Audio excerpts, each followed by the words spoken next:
Welcome to News West 9's West Texas View with Johnny Lou Avery.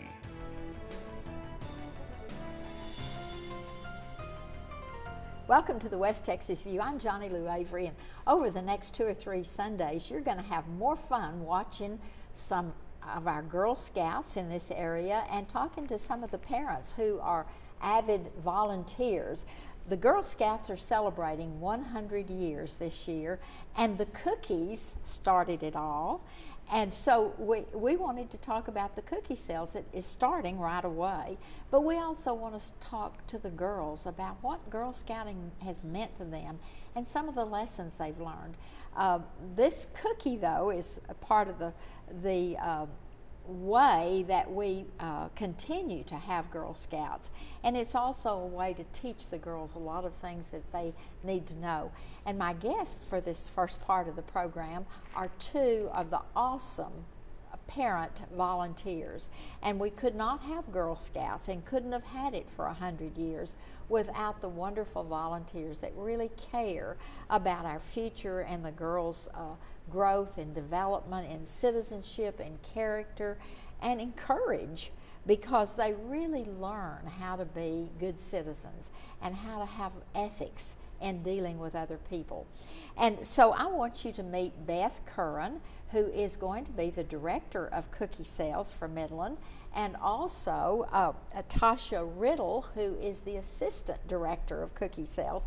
But they're more than that, because they have really been involved in all phases of Girl Scouts. And Beth and Tasha, it's such a pleasure to have you here, and I really pay tribute to you for all of the, I know how many hours you work a week free of charge to make sure that not only the girls' cookie program goes well, but also that the programs that we have for Girl Scouts go well. And I'd like for you to each talk about yourself just a minute and how you got to Girl Scouts. And let's start with you, Beth. Well, I come from a Girl Scouting family. My mom was a Girl Scout, and then she was my Girl Scout leader. So when my daughter started kindergarten, and of course when I was starting it was like 2nd, 3rd grade, but now it's kindergarten. It's like it was just natural. She was going to be a Girl Scout. And you were going to do your share and well, making sure yeah, the funny thing was, and I think there's a lot of leaders out there that have similar stories. I didn't start out to be a leader. I started out to be just a parent helping out the leaders. And by the end of her kindergarten year, both the leader and the assistant leader husbands had been transferred. So I stepped up and I said, okay, I will lead this troop. Otherwise, we wouldn't have a troop anymore. And I've been a leader ever since. And unfortunately, no is not part, or maybe fortunately, I don't know. No is not part of my vocabulary. And from there, from becoming a troop leader, I've worked service unit and product sales and camping and we've done some weekend programs down at Mitre Peak. It's just I seem to have my fingers everywhere anymore. But you have gotten a lot out of it. I have gotten a great deal out of it. Just the time being able to spend with my daughter and working, not with her as well as other girls. Just the time, it's mother-daughter time. But my experience has been, it's not, the girl is not just in Girl Scouts, but the family is in Girl Scouts. All right, Tasha, tell us your story. My story's almost similar. I was not a Girl Scout when I was younger. But when my oldest daughter, she came to me and told me, I want to do this. And I kind of looked at her and I was like, okay, well, I'll see what I can do. Well, we called and they were like, well, we don't have any troops. She was a 1st grader at that time. And we don't have any troops. So if you want her in, you become a troop leader. So we put together a troop, and we it went wasn't from something there. You really wanted to do. It was not something I wanted to do.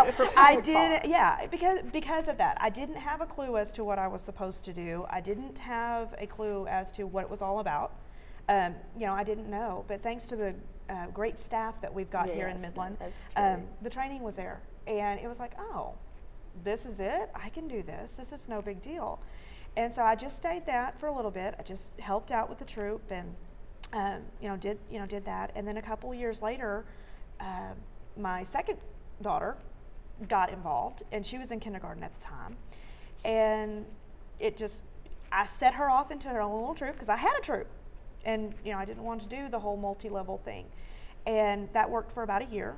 And once again, leaders decided no. Because with our mobile society, that happens all the time. Exactly, and something happened. So we combined my middle daughter's and my oldest daughter's troops together for for 2 years, and that worked well. It wasn't a big deal, and we went and did what we needed to do. And my girls are 5 years apart, and so it's very strange. And by that time, I had my third little girl. And so we don't know what Boy Scouts is about at all, because we just have girls in our house. But it becomes a family thing. My husband is a Girl Scout. Lots of husbands, daddies are Girl Scouts, because it's a family thing. And they love the father-daughter dance and all of the things. And father-daughter camping and just, numerous things that we definitely, daddies are important. The men in our lives are very important. The girls, and mine will tell you, that's where they learn how a man, a boy, is supposed to be treating them, is the way their daddies treat them. We've talked about that many times. And then, one thing leads to another, and, they say, hey, can you do? And it's like, I don't know if I can. But the next thing you know, you're doing.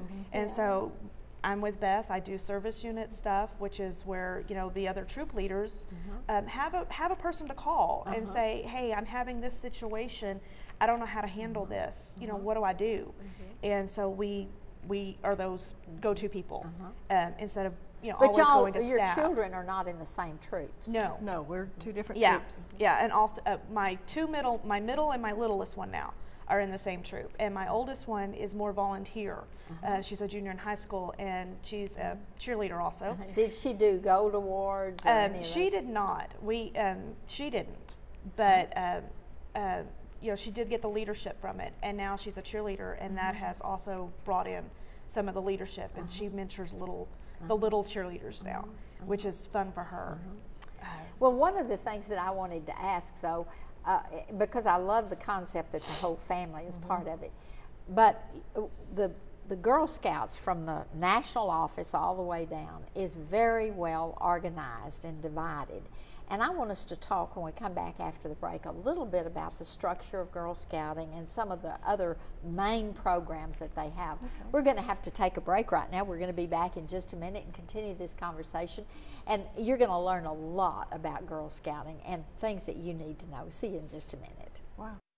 Stay tuned. West Texas View will be right back.